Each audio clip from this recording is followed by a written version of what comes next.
इस आदमी के गले से जब पट्टा खोला जाता है तो वो पूरी तरह बदल जाता है। वो होश खो बैठता है और बिना सोचे समझे एक मशीन की तरह हमला कर देता है। वो तब तक मारता रहता है जब तक उसका मालिक उसे रुकने का आदेश नहीं देता।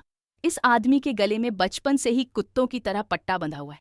जैक इंसान है, लेकिन उसकी जिंदगी एक पालतू जानवर जैसी बना दी गई है। बचपन से ही जैक को सिर्फ एक ही काम सिखाया गया है, लोगों को मारना। पट्टा खुलते ही जैक खुद पर काबू खो देता है। एक खूंखार जानवर की तरह अपने मालिक के अलावा जो भी उसके सामने आता है उसे जिंदा नहीं छोड़ता। लेकिन जैसे ही दोबारा उसके गले में पट्टा डाल दिया जाता है, जैक एकदम शांत हो जाता है। पट्टा लगे रहते हुए वो किसी को नुकसान नहीं पहुंचाता। लड़ाइयों में जैक को कई बार गहरी चोटें लगती हैं, लेकिन उसके मालिक ने उसे ऐसा सिखाया है कि उसे दर्द महसूस ही नहीं होता। असल में जैक का मालिक विक्टर नाम का आदमी है। विक्टर लोगों को पैसे उधार देता है।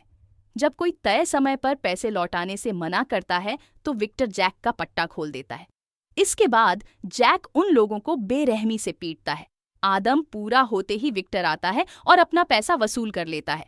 लेकिन इतना सब करने के बाद भी विक्टर जैक को कभी इंसान नहीं समझता है। वो उसे सिर्फ एक जानवर समझता है। विक्टर हर वक्त जैक को डांटता रहता है। सोने के लिए भी उसे कोई कमरा नहीं मिलता है।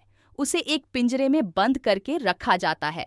एक दिन एक खतरनाक लड़ाई के बाद जब जैक वापस आता है तो विक्टर का एक आदमी देखता है कि उसके सिर से बहुत ज्यादा खून बह रहा है। वो अपने बॉस से कहता है कि जैक को गंभीर चोट लगी है, लेकिन विक्टर को इससे कोई फर्क नहीं पड़ता।